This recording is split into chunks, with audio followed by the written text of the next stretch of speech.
when I knew that I wanted to kind of learn more about the B-girl world, I started to meet other B-girls, and very soon someone said I had to meet this girl, that they were like, you can't go any farther until you meet Lady Jules. And so it was kind of like a fate that we found each other, and then our first like half-hour coffee turned into like 3-hour-long coffee, turned into like us on the floor of my apartment, like her teaching me moves and showing me how things go together, and learning about the B-girl world and everything. Was it a conscious choice to make her grandmother Latina, or was that always?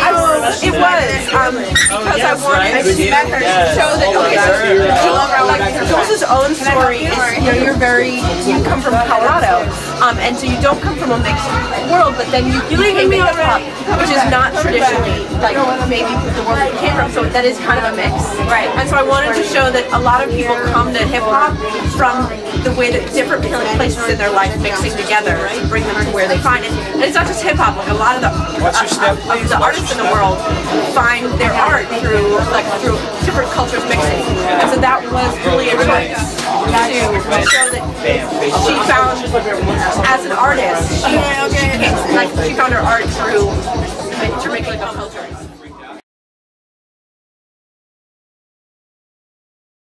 No, Hollywood's not usually known for keeping things authentic and honest. No, but at the same time, like even we wanted to really be very respectful to the hip hop community in the way that we told the story, but even beyond the hip hop community, and she as an artist, can attest to this. Any story that connects to anybody is going to connect because it's honest, because it's truthful. And so even though I was living the hip hop later in life that she did, I could find and of honesty that gripped me like in my gut, and try to take that to the story. It was very difficult because, I was a first-time director, she was a first-time star. The character Angel in the script is in every scene in the whole movie, and they were very worried that she was, as an unknown actress, she was going to be able to handle the film. People wanted to kind of hedge their bets, and so kept saying to us, like, why don't you cast some big star and use her as a dance double? And that was so the opposite of what we were trying to do with the film. There's no point in making that film. Like, everybody else can make that film. That's not why we're here. We're here to not do that. And so we ended up having to make a lot of compromises. The biggest compromise was in our budget. And we ended up having to turn down money because they wanted us to make changes to the way that the film was going to be made and the big choices. And we said we would rather do it for less, but under our control, and tell the story that we cared about telling. I'm very grateful. I mean, every single day it was the right decision. It was the right, because also, like, if we had done that on the road, we would have started off on a foot that wasn't honest. Like, our first step would have been untruthful. It would have been like, oh, here's just another cheap and any storyteller, whether you're a writer or an actor or a filmmaker or whatever you're doing, you know that you have to be truthful. You have to say something real in your first step, otherwise don't even take that step.